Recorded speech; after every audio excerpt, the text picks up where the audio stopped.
Hər vaxt xeyir, dünən beynəlxalq maliyyə birjasında nələr baş verdi? Yəni bildiyiniz kimi Amerikada uçot dərəcələri eyni ilə yerində qaldı və dünən bu haqda biz danışmışdıq. 4.50 ilə belə də qaldı və Amerika ilk öncə birinci notunda qəmgin notlarla başlamaq istəsə də sonradan bunu düzəliş etdi və dollar bütün valyutalara qarşı möhkəmləndi. Yəni bildiyiniz kimi dünən gecə saatlarında yəni durğunluq hiss olunsa da, yəni bütün kütlə dolların zəiflənməsini gözləsə də, amma yarım saatdan sonra, xəbərdən yarım saat sonra dollar möhkəmləməyə doğru istiqamətdən davam etdirdi və euro dolları, funt dolları, qızılı yəni aşağı doğru sıxdı. Təbii ki, bu çox yüngül bir deyək ki, eniş idi. Amma bu demək olar ki, yəni ola bilsin, yəni sabahdan yenidən zəifləməyə doğru istiqamətə davam etdirsin dollar.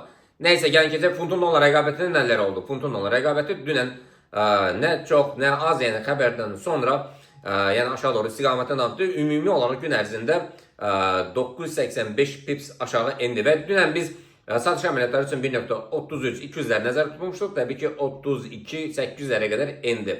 Bu mükəmməl bir nəticə idi. Yəni bugün nələr baş verəcək? Yəni funtun alış nöqtələri, yəni iki alış nöqtəsi var.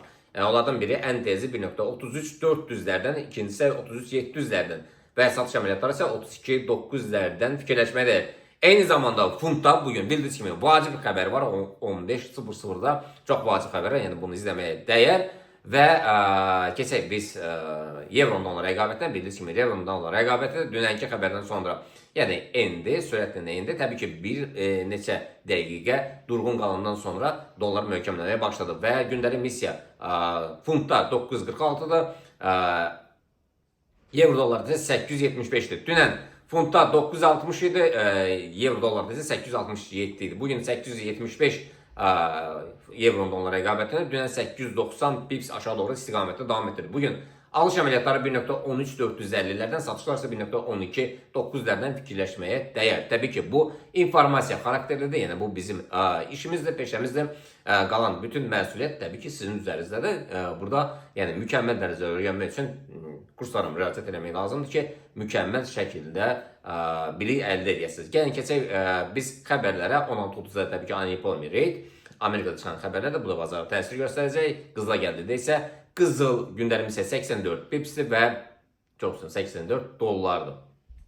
Və dünən səhər saatlarında 74 dollar endi, amma elə eyni ilə yəni 74 dolların içində hərəkət elədi və öyle bir güclü hərəkət olmadı. Yəni ondan aşağı gəlmədi. 74 dollarda tamamladı dünən. Baxmayaraq ki, dünənki gündəlik missiya çox idi. Səhər saatlarında isə qiymət 57 dollara yuxarı doğru istiqamətə davam edirik. Və həminki bir neçə gün əvvəlki dediyimiz nöqtə 3402'lər yenidən çox güclü müqavimət xəttidir. Bundan yuxarı formalaşsa, təbii ki, yüksəlişlər olacaq. Eyni zamanda biz satış əməliyyatları üçün 33.364'lərə baxmalıyıq. Və crude oil, future spotlar dünən sürətlə qəskin dəyər itirdi. Aşağı doğru istiqamətə davam edir. 2 dollar 40 cent. Bugün də 2 dollar 40 cent gündəlik missiyada. Əsasən də satış əməliyyatları crude oil'da 60-40'lardan, future spotlarda isə 60-30'lardan. Alış əməliyyatları isə crude oil'da 62'lərdən, future spotlarına isə alışları isə 62-70'lərdən fikirləşməyə dəyər. Eyni zamanda Nasdaq, S&P, Dow Jones və DAX bunlar hər dördü, hər iki ümumi istiqamət yuxarıda. Və bildiyiniz kimi gündəmiz zəbt edilən və bütün traderlərin marağına səbəb olan Bitcoin'də, təbii ki, biz Bitcoin'ə 103.000 və 130.000'ə nəzər çatdırmışıq. Təbii ki, həmin nöqtələr çox da uzaqda deyil əzizlərim. İnşallah görüşmək ümidi ilə sağ olun.